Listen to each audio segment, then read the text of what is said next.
നമസ്കാരം, എല്ലാവർക്കും സ്വാഗതം. ഇന്നത്തെ ഡെയിലി അപ്ഡേറ്റ്സിലേക്ക്. നാളെ 2025 ഫെബ്രുവരി മാസം 7-ാം തീയതി വെള്ളിയാഴ്ച. ഇന്നത്തെ ഏറ്റവും പ്രധാനപ്പെട്ട വാർത്താ അപ്ഡേറ്റുകളും നാളെയും വരും ദിവസങ്ങളിൽ നിങ്ങൾ അറിഞ്ഞിരിക്കേണ്ട, ശ്രദ്ധിക്കേണ്ട ഏറ്റവും പ്രധാനപ്പെട്ട 5 കാര്യങ്ങൾ എന്തൊക്കെയെന്നാണ് ഡെയിലി അപ്ഡേറ്റ്സിൽ ഷെയർ ചെയ്യുന്നത്. എല്ലാവരും വാർത്തകളും അറിയിപ്പുകളും പൂർണ്ണമായിട്ട് ശ്രദ്ധിക്കുക. ഈ വീഡിയോ ഒന്ന് ലൈക്ക് ചെയ്ത് കാണുക. വാർത്തകളും അറിയിപ്പുകളും മറക്കാതെ ഷെയർ ചെയ്യണം. നമ്മുടെ വാട്സപ്പ് ഗ്രൂപ്പിൽ ജോയിൻ ചെയ്യുക. വാർത്തകളും അറിയിപ്പുകളും എല്ലാ ദിവസവും വാട്സപ്പ് ഗ്രൂപ്പിൽ ലഭ്യമാകുന്നതാണ്. വാട്സപ്പ് ഗ്രൂപ്പുകളുടെ ലിങ്ക് വീഡിയോ ഡിസ്ക്രിപ്ഷൻ ബോക്സിലും കമൻറ്റ് ബോക്സിലും ഉണ്ട്. എല്ലാവരും മറക്കാതെ ജോയിൻ ചെയ്യുക.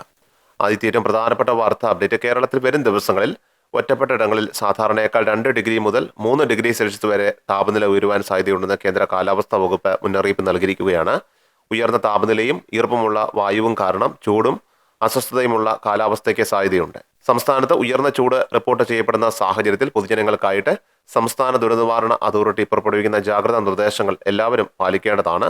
ഉയർന്ന ചൂട്, സൂര്യാഘാതം, സൂര്യതാപം, നിർജ്ജലീകരണം തുടങ്ങി നിരവധി ഗുരുതരമായിട്ടുള്ള ആരോഗ്യ പ്രശ്നങ്ങൾക്ക് ഇത് കാരണമാകും. അടുത്ത പ്രധാനപ്പെട്ട വാർത്താ അപ്ഡേറ്റ്. കേരള ബജറ്റും മോദി മോഡലിൽ ജനപ്രിയമായേക്കും. മധ്യവർഗത്തെ ആകർഷിക്കാനുള്ള പൊടിക്കൈകൾ ഈ ബജറ്റിൽ ഉണ്ടാകുമെന്നാണ് സൂചന. നാളെ ഫെബ്രുവരി 7-ാം തീയതി വെള്ളിയാഴ്ച ധനമന്ത്രി കെ.എൻ. ബാലഗോപാൽ അവതരിപ്പിക്കുന്ന സംസ്ഥാന ബജറ്റിൽ വ്യാവസായിക നിക്ഷേപം ആകർഷിക്കാൻ കൂടുതൽ ഇളവ് പ്രഖ്യാപിച്ചേക്കും. തദ്ദേശ സ്വയംഭരണ സ്ഥാപനങ്ങളിലേക്കുള്ള തെരഞ്ഞെടുപ്പും അടുത്ത വർഷം വരുന്ന നിയമസഭാ തെരഞ്ഞെടുപ്പും മുൻനിർത്തി ക്ഷേമ പദ്ധതികൾക്കാകും മുൻതൂക്കം നൽകുക. ക്ഷേമ പെൻഷൻ വർദ്ധിപ്പിക്കുന്നത് സംബന്ധിച്ച് മുഖ്യമന്ത്രിയും ധനമന്ത്രിയും ചർച്ച നടത്തി. 800 രൂപ കിട്ടിയാലേ പ്രകടന പത്രിക വാഗ്ദാനമായിട്ടുള്ള 2500 രൂപയിലേക്ക് എത്തുകയുള്ളൂ. അതിന് സാമ്പത്തിക പ്രതിസന്ധി തടസ്സമായിരിക്കുകയാണ്. 200 രൂപയെങ്കിലും കൂട്ടിയേക്കുമെന്നുള്ള റിപ്പോർട്ടുകളാണ് ഇപ്പോൾ വരുന്നത്.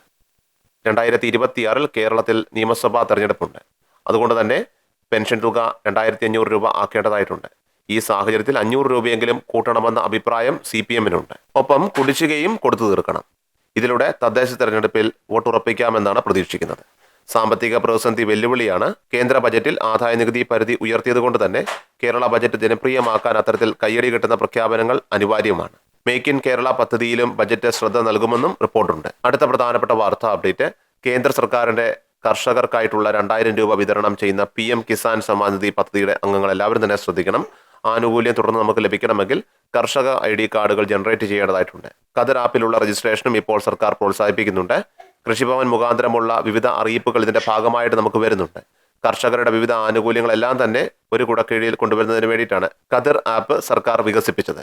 ഈ ആപ്പിലേക്കുള്ള രജിസ്ട്രേഷൻ കർഷകർ നിർവഹിക്കേണ്ടത് അത്യാവശ്യമാണ്. അടുത്തുള്ള ഓൺലൈൻ സർവീസ് സെന്ററിൽ എത്തിച്ചേർന്നാൽ ഇത് നിർവഹിക്കുന്നതിന് വേണ്ടി സാധിക്കും. അല്ലെങ്കിൽ സ്മാർട്ട് ഫോണുകൾ വഴി നമുക്കിത് പൂർത്തിയാക്കാൻ സാധിക്കുന്നതാണ്.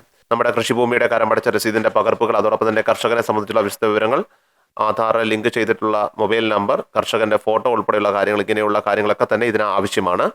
ഭാവിയിൽ കിസാൻ സമ്മാൻ നിധിയുടെ 2000 രൂപ ലഭിക്കുന്നതിനും അതോടൊപ്പം തന്നെ കാർഷിക വിള ഇൻഷുർ ചെയ്യുന്നതിനും അതോടൊപ്പം മറ്റു പല കാർഷിക ആനുകൂല്യങ്ങൾ, സബ്സിഡികൾ ഇവയിലേക്കുള്ള മെമ്പർഷിപ്പിലെല്ലാം വേണ്ടിയിട്ടാണ് ഇതൊരു പ്രധാന കാര്യമാക്കി ഇപ്പോൾ മാറ്റിയിരിക്കുന്നത്. അതുകൊണ്ട് തന്നെ കർഷക ID കാർഡുകൾ ജനറേറ്റ് ചെയ്യുന്നതിനായിട്ട് എല്ലാവരും ശ്രദ്ധിക്കേണ്ടതാണ്. അടുത്ത പ്രധാനപ്പെട്ട വാർത്താ അപ്ഡേറ്റ്. നാളെ ഫെബ്രുവരി 7-ാം തീയതി മുതൽ സംസ്ഥാനത്ത് ഫെബ്രുവരി മാസത്തെ റേഷൻ വിതരണം ആരംഭിക്കുകയാണെന്നാണ് ഏറ്റവും പ്രധാനപ്പെട്ട അറിയിപ്പ് ഇപ്പോൾ വന്നിരിക്കുന്നത്. നാളെ മുതലാണ് നമുക്ക് ആനുകൂല്യം വാങ്ങാൻ സാധിക്കുക. AY കാർഡുകൾക്കും BPL റേഷൻ കാർഡുകൾക്കും സൗജന്യമായിട്ടാണ് ആനുകൂല്യം വിതരണം ചെയ്യുന്നത്. AY കാർഡുകൾക്ക് അതോടൊപ്പം തന്നെ ഇപ്രാവശ്യം 1 കിലോ പഞ്ചസാര 27 രൂപ നിരക്കിലായിരിക്കും ലഭിക്കുക. അവർക്ക് സബ്സിഡി ആയിട്ടാണ് ആനുകൂല്യം ലഭിക്കുന്നത്. ഇനി മുൻഗണനേതര വിഭാഗമാണെങ്കിൽ APL കാർഡുകളാണ്. അതുപോലെ തന്നെ 3 കിലോ സ്പെഷ്യൽ അരി നീല റേഷൻ കാർഡുകൾക്ക് പ്രഖ്യാപിച്ചിട്ടുണ്ട്. അതോടൊപ്പം തന്നെ ആളൊന്നിന് 2 കിലോ ഭക്ഷ്യധാന്യം വീതം കിലോയ്ക്ക് 4 രൂപ നിരക്കിൽ ലഭിക്കുന്നതായിരിക്കും. വെള്ള കാർഡുകൾക്കാണെങ്കിൽ 6 കിലോയോളം അരി ലഭിക്കുന്നതാണ്. 10 രൂപ 90 പൈസ നിരക്കിലായിരിക്കും ഇവർക്ക് സഹായം ലഭിക്കുക. അവസാനമായി സംസ്ഥാനത്തെ സ്വർണ്ണവില പരിശോധിച്ചാൽ സംസ്ഥാന സർവ്വകാല റെക്കോർഡുകൾ തകർത്ത് സ്വർണ്ണവില കുതിക്കുകയാണ്. വ്യാഴാഴ്ച ഫെബ്രുവരി 6-ാം തീയതി 22 കാരറ്റ് സ്വർണ്ണത്തിന് ഗ്രാമിന് 25 രൂപയും പവന് 200 രൂപയുമാണ് കൂടിയത്. 22 കാരറ്റ് സ്വർണ്ണത്തിന് ഗ്രാമിന് 7930 രൂപയിലും പവന് 63440 രൂപയിലുമാണ് വ്യാപാരം പുരോഗമിക്കുന്നത്. ഡെയിലി അപ്ഡേറ്റ്സ് പൂർണ്ണമാകുന്നു. എല്ലാവരിലേക്കും ഈ അപ്ഡേറ്റ്സ് ഇപ്പോൾ തന്നെ ഷെയർ ചെയ്യുക. നമ്മുടെ വാട്സപ്പ് ഗ്രൂപ്പിൽ ജോയിൻ ചെയ്യുക. വാർത്തകളും അറിയിപ്പുകളും എല്ലാ ദിവസവും കൃത്യമായി നിങ്ങൾക്ക് വാട്സപ്പ് ഗ്രൂപ്പിൽ ലഭ്യമാകും. വാട്സപ്പ് ഗ്രൂപ്പുകളുടെ ലിങ്ക് വീഡിയോയുടെ ഡിസ്ക്രിപ്ഷൻ ബോക്സിലും കമന്റ് ബോക്സിലും ഉണ്ട്. എല്ലാവരും മറക്കാതെ ജോയിൻ ചെയ്യുക. വാർത്തകൾ, അറിയിപ്പുകൾ എല്ലാവരിലേക്കും മറക്കാതെ ഷെയർ ചെയ്യുക. കൃഷൽ മീഡിയ എല്ലാ ദിവസവും വാർത്തകളും അറിയിപ്പുകളും ലഭിക്കുന്നതിനായി ചാനൽ സബ്സ്ക്രൈബ് ചെയ്യുക. വീഡിയോയുടെ നോട്ടിഫിക്കേഷൻ ഉടൻ ലഭിക്കുന്നതിനായി ബെല്ലൈക്കൺ അമർത്തുക.